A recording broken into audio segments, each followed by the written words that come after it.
आज निफ्टी 50 का क्लोज 23,750 के नियर अराउंड हमको मिला है और बैंक निफ्टी लगभग 1% से पॉजिटिव क्लोज किया है। इन दोनों इंडेक्स में हम लोगों ने जो इस वीक के हमारे ट्रेड प्लान थे वो बिल्कुल क्लियर थे कि हमको सिर्फ सेल ऑन राइस पे काम करना है, इसके अलावा कुछ भी नहीं। और अगर कोई ब्रेकडाउन मिल जाए तो वहां पर एग्रेसिव शॉर्ट के लिए जाएंगे। ठीक है, ये कल के सेशन में हम लोगों ने पहले से अपने वीकली जो हमारे ट्रेड प्लान थे उसमें ये चीजें हम लोगों ने पहले ही समझ ली। अब इस पॉइंट से आगे बढ़ते हैं और समझने की कोशिश करते हैं कि कल के सेशन में हमको क्या ट्रेड करना चाहिए और कौन से लेवल्स आपके लिए जरूरी होंगे। निफ्टी 50 और बैंक निफ्टी दोनों इंडेक्स में अगर हो पाई उतना समय मिला पर्याप्त तो दोनों इंडेक्स को हम लोग अच्छे से डिस्कस कर लेंगे। देखिए, सेल ऑन राइज की कंडीशन मैंने आपको बता रखी है कि पिछले सेशन और उसके पहले के स्विंग हाई मार करके बैठिए। अगर आपको कोई शॉर्ट करने का मौका मिले तो वहां पर जरूर शॉर्ट कीजिए। बाइंग करने की कोई कोशिश नहीं करनी है। अगर आप खरीदारी करने जाएंगे तो ऐसे टाइम पर आपको सिर्फ एसएल देखने को मिलेगा, स्टॉप लॉस हंटिंग होगी। ठीक है, अच्छा इस पॉइंट को समझते हैं जरा। प्राइस में अगर आप प्रीवियस सेशन के डेटा को यहां पर देखें तो यहां पर प्रीवियस सेशन प्राइस ने यहां पर एक इससे 19 तारीख को ये कंसोलिडेशन किया। कंसोलिडेशन के बाद ये ब्रेकडाउन हुए। ब्रेकडाउन के बाद जो पहले दिन के लो लगे वो ये लो रहे आपके सामने। दो सेशन से कंबाइंड लो अगर मार्क करेंगे तो ये लो हो गए। जब इस प्रीवियस डे का ब्रेकडाउन हुआ 20 तारीख को, उसके बाद प्राइस रिजेक्शन लेने गया, वहां से गिर गया। तो ये हमारे लिए एक सेलर रेंज था। इस सेलर रेंज से प्राइस कहीं से भी रिजेक्शन ले सकता था। ये पूरा एक दायरा है हमारा सप्लाई का। प्राइस ने क्या किया, प्रीवियस डे की क्लोजिंग से गैप अप किया और गैप अप करने के बाद हम ओपन कहां होते हैं, 23,760 के पास। वहां से डे हाई ब्रेक करते हैं। डे हाई के बाद की क्लोजिंग हमको मिलती है 23,825। अगर आप यहां पर लॉन्ग करने जाइएगा तो 2 से 3 कैंडल के बाद ही प्राइस वहां से सप्लाई उठाता है और एक डाउनफॉल कर देता है। और आप इंट्राडे ट्रेडर अपने एसएल एरिया क्या प्लान करता है, या तो जिस कैंडल से एंटर किया है उसका लो, या फिर उसके पहले का लो, या डे लो। तो तीनों ही एसएल जो है बायर्स के इंट्राडे में इस तरीके से ट्रिगर किए जाते हैं। तो खरीदारी करने वाले जो बायर्स हैं, जो लॉन्ग की पोजीशन इंट्राडे में प्लान कर रहे हैं, वो सिर्फ क्या करेंगे, लॉस करेंगे सर। इसीलिए मैंने कहा जब आपका सेंटिमेंट डाउनसाइड है, ये आपको कितना भी 1% पॉजिटिव दिखे, चाहे 0.70% पॉजिटिव दिखे, अगर ये भी यहां क्लोज करता तो ये भी आपको 1% पॉजिटिव ही दिखता सर, निफ्टी 50 भी। तो ये सारे क्या है, एसएल हंटिंग के प्लान है। सेलर्स को सिर्फ पैसा बनाने का मौका मिलेगा ऐसे बाजार में और बायर्स को सिर्फ ट्रैपिंग की जाएगी, ये समझ लीजिए। ठीक है, वही आज के आपको निफ्टी 50 के इंडेक्स में बिल्कुल क्लियर दिखता है। ऐसे टाइम पर जब भी प्रीवियस मोमेंटम आपका डाउन साइड है और जब तक ट्रेंड रिवर्सल ना हो जाए तब तक हम लॉन्ग की पोजीशंस नहीं प्लान करते। अच्छा, स्विंग लो तो ब्रेक हो नहीं रहे और छोटे टाइम फ्रेम के स्विंग हाई भी ब्रेक हो रहे हैं, छोटे टाइम फ्रेम के स्विंग हाई भी ब्रेक हो रहे हैं। तो ऐसे टाइम पर लो ब्रेक डाउन के बाद सेल नहीं करेंगे। स्विंग लो जब तक कॉन्जिक्यूटिव 2 ब्रेक ना हो जाए। अब आप बोलेंगे कॉन्जिक्यूटिव 2 स्विंग लो क्या है सर? कॉन्जिक्यूटिव 2 स्विंग लो समझ लीजिए। देखिए, ये लोअर टाइम फ्रेम पर जब आपका hourly time frame down trend में हो, यहां पर मैं आपको समझाऊं, मल्टीपल टाइम फ्रेम जब तक आप लोग यूज करना नहीं समझेंगे तब तक दिक्कत आती रहेगी। अब हमारा hourly time frame down trend में, देखिए डाउन ट्रेंड में है ना, हम लोग लगातार गिरावट कर रहे हैं और ऐसे में जो हमारा लोअर लोस का फॉर्मेशन है वो किस सेंटीमेंट पे हो रहा है। देखिए, ये गिरावट हुई, ये हाई लगाया, ये गिरावट हुई, ये हाई लगाया, फिर ये गिरावट होने के बाद ये हाई लगाया, वहां से ये गिरावट की। तो हमारा लास्ट स्विंग हाई क्या है, ये। इस स्विंग हाई की रेंज को कैसे मार्क करते हैं, यहां पर पैरेलल चैनल को उठाइए और ये जो अपर विक का पार्ट है, अपर विक का पार्ट है इस कैंडल में, इसको ऐसे मार्क कर लीजिए। ये हमारे लिए ट्रेंड सेंटीमेंट हो गया सर पूरा, कि जब तक बाजार निफ्टी 50 इस रेंज के ऊपर ट्रेड नहीं करेगा और इस गैप के अबव क्लोज नहीं करेगा तब तक लॉन्ग की पोजीशंस प्लान नहीं करेंगे। ये तो पहली चीज हो गई। अब आप बोलेंगे शॉर्ट कैसे किया जाए। ठीक है, इसीलिए हम लोग लोअर टाइम फ्रेम पर, जो ये हम लोगों ने बनाया ना, ये लोअर टाइम फ्रेम पर बनाते हैं। कि देखिए, ये तो आवरली टाइम फ्रेम पर क्लैरिटी मिल गई। आवरली टाइम फ्रेम पर अभी हम ट्रेड के लो लगाकर आए हैं 23,500 के और ये लेवल है 24,000। अरे सर, 500 पॉइंट का गैप है दोनों के बीच में और 500 पॉइंट में हम सिर्फ शॉर्ट प्लान करेंगे। तो शॉर्ट प्लान करने के तरीके तो हमारे डिफरेंशिएट होंगे ना। अब देखिए, 5 मिनट के टाइम फ्रेम पे प्राइस अपने लास्ट स्विंग हाई जो भी लास्ट स्विंग हाई लगे, उनको ब्रेक करने से पहले पहले लो ब्रेक करता रहे, तो हम लोग शॉर्ट करते जाते हैं अग्रेसिवली। ठीक है, और उसी टाइम पर अगर लास्ट स्विंग हाई ब्रेक करके ट्रेड करने लगा तो कॉन्जिक्यूटिव 2 स्विंग लो ब्रेक होने चाहिए उसके बाद लोअर टाइम फ्रेम के, तब शॉर्ट करेंगे ब्रेकडाउन के बाद। नहीं तो बिकवाली करते रहेंगे कहां, नियर बाय रेजिस्टेंस एरिया, छोटे टाइम फ्रेम के जो भी रेजिस्टेंस एरिया उनके पास भी इक्वाली हमारी चलती रहेगी, उसको हम नहीं काटेंगे। देखिए मैं आपको बताऊं, समझ लीजिए सर, इन चीजों पे जब तक आप काम नहीं करेंगे तब तक दिक्कत रहेगी। हटा देता हूं पहले इन चीजों को, ठीक है। ये आया। अब आइए छोटे टाइम फ्रेम पर, 5 मिनट के टाइम फ्रेम पर आ गए। आने के बाद मैंने आपको क्या बताया कि लास्ट 5 मिनट के टाइम फ्रेम के क्या स्विंग हाई है। देखिए प्राइस ने यहां से गिरावट की शुरुआत की, ये एक हाई लगाया, ये एक हाई लगाया, ये एक हाई लगाया, ये तो एक ये स्विंग हाई हो गया, एक ये स्विंग हाई हो गया और एक ये स्विंग हाई हो गया।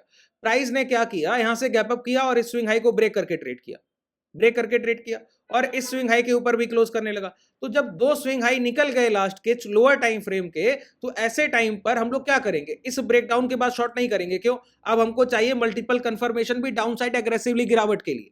वो कैसे होगा, लास्ट दो स्विंग लो ब्रेक होने चाहिए, तब हम करेंगे। जैसे ये स्विंग लो लगा और ये प्राइस यहां तक गिरावट हुई, यहां गया, फिर ये, तो हमारे लिए लास्ट स्विंग लो ये और सेकंड लास्ट ये। तो ये दो स्विंग लो जब ब्रेक होंगे तब हम फिर लो ब्रेक बाय शॉर्ट, लो ब्रेक शॉर्ट चलने लगेंगे, इस मोमेंटम की तरह प्राइस चलेगा। लेकिन जब आपने लास्ट दो swing high lower time frame के ब्रेक कर दिए, इसका मतलब है इस रेंज में अब कोई कंसोलिडेशन प्लान हो रहा है। क्यों? बायर फाइट करना चाहता है, तभी उसने गैप अप कराया, स्विंग हाई के ऊपर क्लोजिंग कराई और डे हाई भी ब्रेक करने की कोशिश की। तो बायर फाइटिंग कंडीशन में है कि वो फाइट करेगा अब सेलर से इस रेंज में। तो सेलर तो ब्रेक शॉर्ट करने की पूरी, सेलर डोमिनेटिंग पोजीशन में है, लेकिन बायर को कैसे रोकना है? बायर अब क्या करेगा, बायर ऐसे टाइम पर तभी एक एग्रेसिव गिरावट कर सकते हैं सेलर, जब बायर को पूरी तरीके से काटते। कैसे? यहां खरीदा है, यहां खरीदा है, इस खरीदारी को भी काटिए, इस खरीदारी को भी काटिए, फिर हम लोअर लोज, लो ब्रेक होने के बाद शॉर्ट करेंगे। अभी नहीं करेंगे। अभी कैसे शॉर्ट करेंगे सर?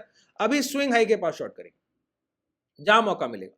स्विंग हाई, जैसे ये दो स्विंग हाई निकल गए, इसके बाद का स्विंग हाई क्या है, इसके बाद का क्या है, ये तो ये स्विंग हाई, आज का स्विंग हाई क्या है, डे हाई है। तो कल प्राइस यहां पहुंचे, यहां लोग एक कोई रेजिस्टेंस एरिया बनाए, कोई कैंडल बनाए, लो ब्रेक करे, शॉर्ट कीजिए। सिंपल ट्रेड प्लान पे काम करना होता है, ठीक है। अब क्या नहीं करना है, ये नहीं करना है कि ये पहला स्विंग लो लगा, प्राइस आया, इसको ब्रेक किया, अगर आप यहां शॉर्ट करने जाइएगा एसएल चला जाएगा सर। प्राइस वीक है, लेकिन कब शॉर्ट करना है कब नहीं करना है, ये तो आपको स्ट्रक्चर मैपिंग आनी चाहिए। अगर आपको स्ट्रक्चर मैपिंग नहीं आती है तो तकलीफ की बात है फिर, ठीक है। अब देखिए, अभी आज के सेशन में क्या हुआ ना सर, प्राइस ने इंडेक्स में पूरा अपना फियर रिलीज कर दिया। अच्छा, बाजार में गिरावट का डर था। गिरावट का डर कैसे पता लगता है? डाउनफॉल का डर था। विक्स पॉजिटिव ट्रेड करता है, मैंने आपको बताया। विक्स इंक्रीजिंग फॉर्मेशन में होता है, लो ब्रेक होते हैं, शॉर्ट करते हैं।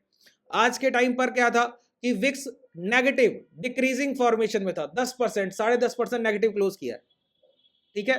प्राइस एक्शन वीक है तो गिरावट नहीं होगी, गिरावट और प्रीवियस लो ब्रेक नहीं होंगे, लेकिन प्राइस एक्शन वीक है तो स्विंग हाई के पास शॉर्ट करेंगे सर, ठीक है। अब होता क्या है सर, ये विक्स का जो ये वाला सेंटीमेंट है, इसको हम आरएसआई से कोरिलेट करके समझ सकते हैं।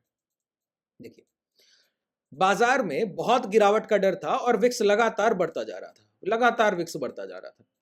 अब अचानक से विक्स में अगर फियर को गिराना है, बाजार में डर कम करना है, तो आपको क्या करना चाहिए? प्राइस को ऊपर ले जाके खड़ा कर दीजिए। अगर आप 100 रुपए से 80 रुपया गिरकर आए हैं तो 90 और 110 चले जाइए सर, तो समझ लीजिए कि प्राइस में अब ट्रेंड आ गया है, ठीक है। तो बाजार में जो फियर है गिरावट का वो रिलीज हो जाएगा, विक्स खुद ब खुद कूल डाउन हो जाएगा। लेकिन होता क्या है, आज के सेशन में जो 10% विक्स इतनी गिरावट में चला था, सोचिए 24,700 से गिरावट की शुरुआत की, लो क्या लगा दिए? 23,500, ठीक है। 24,700 से 23,600 भी अगर मान लें तो 1100 पॉइंट की गिरावट करने में विक्स इतना चल के गया था, 13 रुपए से 15 रुपया, और प्राइस यहीं पर बना रहा और पूरा फियर रिलीज हो गया। ये कब होता है सर? ये आरएसआई में होता है ऐसा सेंटीमेंट। क्या होता है कि आरएसआई जब स्ट्रांग होगा ना, आरएसआई स्ट्रांग हुआ कि प्राइस अब ट्रेंड में है, आरएसआई 60 के ऊपर ट्रेड कर रहा है और पहुंच गया 75, ठीक है। अब 75 के बाद पहुंच गया 80, 80 के बाद पहुंच गया 85 और प्राइस अब ट्रेंड में लगातार चलते जा रहा है। अब आरएसआई स्ट्रेंथ बहुत स्ट्रांग हो गया तो प्राइस वहीं रुक जाएगा और आरएसआई दोबारा लौटकर 60 और 50 पे आ जाएगा, दोबारा स्ट्रेंथ उठाया, फिर जाएगा 70, 80, 85। वही कि प्राइस तो डाउनफॉल में आया और बाजार में बहुत फियर बढ़ गया था।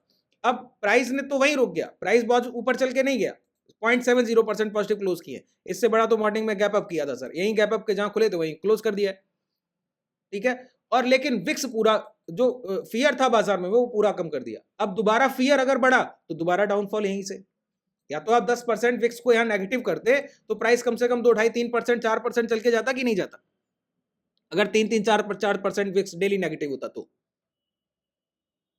वही पॉइंट है, ठीक है। तो यहीं पर खड़े खड़े पूरा फियर बाजार से हटा दिया। अब फियर दोबारा बढ़ेगा, ये लो ब्रेक होंगे, फिर डाउन ट्रेंड के लिए जाएंगे। तो अगले हमारे लिए कौन कौन सी चीजें हमारे लिए जरूरी है? एक तो वही रेंज जरूरी है जो हम लोगों ने मार्क किया था, ये पूरा रेंज सर। इस रेंज को बहुत ध्यान रखिए।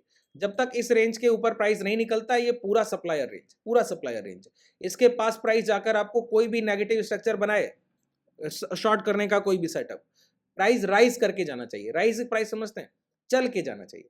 ऐसा नहीं होना चाहिए कि यहाँ चल कर गया फिर कंसोलिडेशन करने लगा, शॉर्ट करने लगा, नहीं, चल के जाना चाहिए। जैसे यहाँ पर गिरावट हुई तो प्राइस यहाँ से यहाँ तक चल कर गया तब शॉर्ट हुआ, ऐसे नहीं, है ना। प्राइस यहाँ से यहाँ तक चल कर गया तब यहाँ से शॉर्ट हुआ। तो प्राइस चल के जाना चाहिए और किसी स्विंग हाई के पास आपको कोई एग्रेसिव डाउनफॉल का कोई सेंटीमेंट दिखना चाहिए।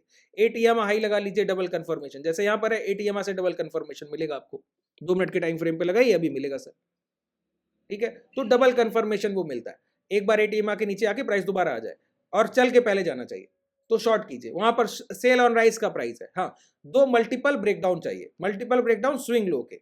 जैसे आज अभी प्राइस अगर कल के दिन गिरे और यहीं से कॉस्ट पे खुले तो ये लो ब्रेक हो और ये लो ब्रेक होने के बाद प्राइस अंदर आए, फिर ये लो भी ब्रेक हो जाए, फिर हम एक भी लो ब्रेक होगा वहीं शॉर्ट करते जाएंगे, वहीं शॉर्ट करते जाएंगे, फिर नहीं मानेंगे।